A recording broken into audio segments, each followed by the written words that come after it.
মানুষের করিলাম কি। সুবহানাল্লাহ। আমার বলার উদ্দেশ্য এই, যেই দিন আমাদের হাতে যদি বাম হাতে আমলনামা পড়ে যায়, তখন মনে মনে ভাববো, আল্লাহ আপনি হিসাব কিতাব কেন করেছিলেন? ইয়া লাইতানি কুনতু তুরাবা। আল্লাহ হিসাব কিতাবের মাঠ কেন করেছিলেন? আল্লাহ যদি আমি মাটি হয়ে যেতাম, মানুষ না হয়ে, তাহলে আমার হিসাব কিতাব হতো না। নবী বলেছেন, লা তাযুলু কদম ইবনে আদম হাত্তা ইউসআলু আন 50। আদমের সন্তানের পা সেই কিয়ামতের দিন হিলবে না যতক্ষণ পর্যন্ত 5টা জিনিসের সওয়ালের উত্তর না দিয়ে দিবে। তোমাকে বয়স দিয়েছিল, কোন থেকে তুমি গুজরাট ছিলে? তোমাকে শরীর স্বাস্থ্য দিয়েছিল, তুমি কেমন করে খরচ করেছিলে? তোমাকে মাল দৌলত দিয়েছিল, মাল দৌলত কোনছে লাগাচ্ছিলে? তুমি নিজের শখে পয়সা রেখেছিলে, তুমি নিজের সুন্দর সুন্দর জামা কিনবার লাগে, সুন্দর সুন্দর গাদা বিছানা কেনার জন্য টাকা রেখেছিলে। তোমার বাড়িতে ফ্রিজ হবে, তার জন্য টাকা জুটেছে। তোমার বাড়িতে এসি হবে, তার জন্য টাকা জুটেছে। তোমার বাড়িতে সুন্দর সুন্দর লাইটিং হবে, পাঙ্খা হবে, টাকা জুটেছে। তুমি সেই মাল তোমাকে দিয়েছিলাম, তুমি আমার রাস্তায় মানে শরীয়তের রাস্তায় কতটুকু খরচ করেছিলে? পা হিলবে না যতক্ষণ প্রশ্নের উত্তর না দিবে। বলবে, আল্লাহ এই বাবাতে আমলনামা দিয়েছেন, এই আমলনামা যদি না দিয়ে আমরাকে যদি মাটি করে দিতেন, এই আমলনামার হিসাব কিতাবের খেল তামাশা কি হতে দিতেন? সুবহানাল্লাহ। মা আদরি হিসাবিয়া, এই হিসাব কিতাব কি কেন রেখেছেন? এই হিসাব কিতাবের ঝামেলা মিটিয়ে দিতেন। সেই দিন বলবে, সেই দিন বলে আমার চিন্তা নাই, ভাবনা নাই। ওই দিক থেকে আসবি।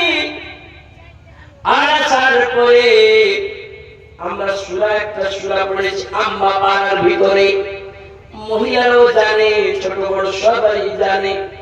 আবাসা ওয়া তাওয়াল্লা, এই সূরাটা আমরা শুনেছি।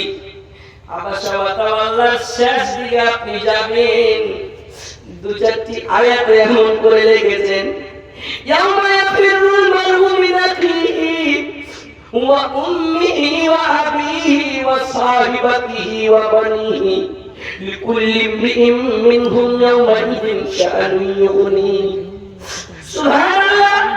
যেই আসলে দিন এমন হবে, বন্ধুর সঙ্গে এমন একটা ভালোবাসা ছিল, বন্ধুকে চিনতে পারবে, বন্ধুরে তোর জন্য রাত 12টায় একটা কিছু লাগেনি, যখন ফোন করেছিস ভাই মোটরসাইকেল নিয়ে চট করে ঠান্ডার সময় তোর জন্য মোটরসাইকেল নিয়ে গেছিলাম বন্ধু। কিন্তু বন্ধুরে তুই তো জলসা করে আসবি, তুই দিনের কথা শোনাতি, নামাজ রোজা করতি, আমি কিন্তু করতাম না। বন্ধুকে বলবে, বন্ধুরে তোর জন্য নিজের স্ত্রীর বিছান ছেড়ে উঠে এসেছি। মা বলেছিল, বাপিরে কোথায় যাচ্ছিস? বলে, মা রে স্টেশনে আমার সাথী এসেছে, আমার বন্ধু এসেছে, বন্ধুকে একটু আমি রিসিভ করে নিয়ে আসব। তার বাড়িতে মোটরসাইকেল আমি ছেড়ে আসি রাত্রি 12টার সময়। বলবে, বন্ধু তোমার হিসাব কিতাব হয়েছে, তোমার নেকি দেখছি খুব পাহাড়ের মতন উঁচু হয়ে আছে। বন্ধুরে একটা নেকি কমে গিয়েছে, একটু নেকি দিয়ে দাও। বন্ধু বলবে, তোমাকে চিনি না, ওই দুনিয়াতে আমার বন্ধু ছিল না। ফিরে যাবে, দেখবে আব্বা রাত্রিবেলায় তাহাজ্জুদ পড়তো, নেকি বেশি হয়েছে। আব্বা রাত্রির বেলায় আলেমের ইজ্জত করেছে, আলেমের বয়ান শুনতো, কান করেছে, খায়রাত করেছে, মাদ্রাসা চালাচ্ছে, কোরআনের হিফাজত করেছে। আব্বা আব্বাকে দেখবে, আব্বা হবে আমলনামা, আব্বা জান্নাতে যাবে, অনেক নেকি আছে বেঁচে। আব্বা কি যে বলবে, আব্বা আমায় একটু নেকি দিয়ে প্রাণ বাঁচাও। আব্বা বলবে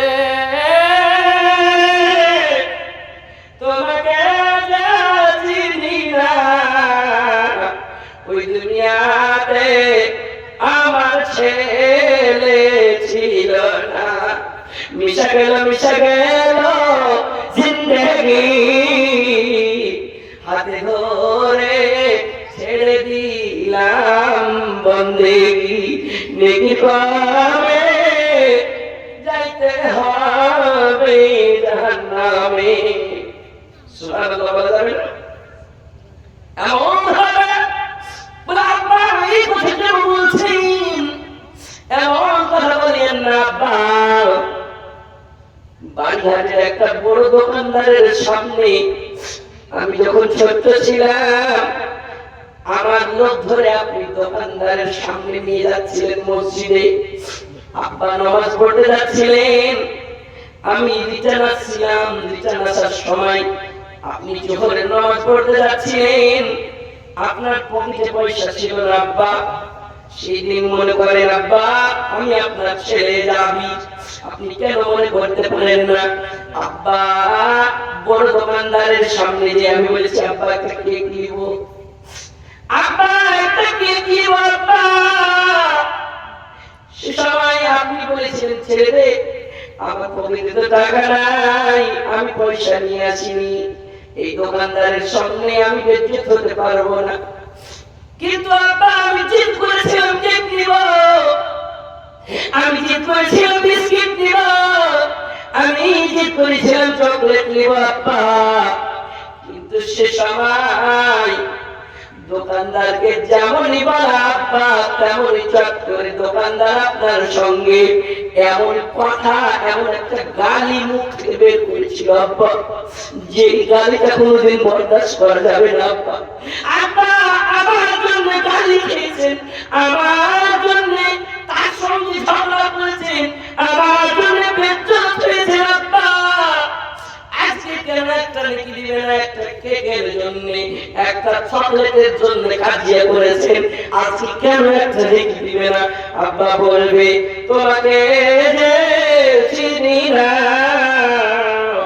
ওই দুনিয়াতে আমার আব্বা আমার ছেলে ছিল না, মিশা গেল জিন্দেগি, হাতে ধরে ছেড়ে দিলাম বন্দেগি, নেকি পাবে যাইতে হবে জাহান্নামে।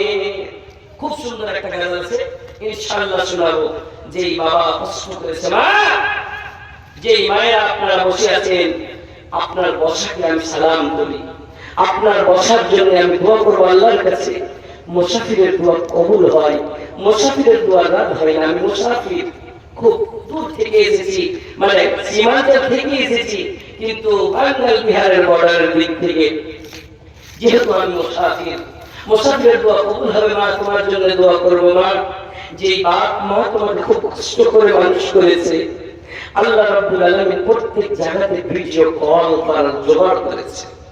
আপনার ছেলে আপনার বেটি শ্বশুরের বাড়ি স্টার্ট করে বন্ডা বের করে ভিডিও কল করছেন, কিন্তু আপনার বাড়ির পিছনে কবরস্থান, আপনার কবরস্থানে মা শুয়ে আছে, বাবা শুয়ে আছে, নানা শুয়ে আছে, কত কত কচিকাটা ছেলেপেলে শুয়ে আছে, তার সঙ্গে একটা ভিডিও কল করার কোনো জোগাড় নাই। আছে কি? জি না। একটা সিসিটিভি ক্যামেরা লাগিয়ে দেখেন, একটা ক্যামেরা লাগিয়ে দেখেন বাবার সঙ্গে কি হচ্ছে, বাবার নেকি কম আছে কি বেশি আছে। 25 সন্তান মারা গিয়েছে, 25 সন্তানের জন্য তুমি সাপোর্ট করেছো, সন্তানের বদলা পেবে আল্লাহর কাছে। মায়ের আগে ভালো করে শুনো, খুব কষ্ট করে তুমি সেই সন্তানকে মানুষ করেছো, সেই কষ্ট সহ্য করে তুমি সন্তানকে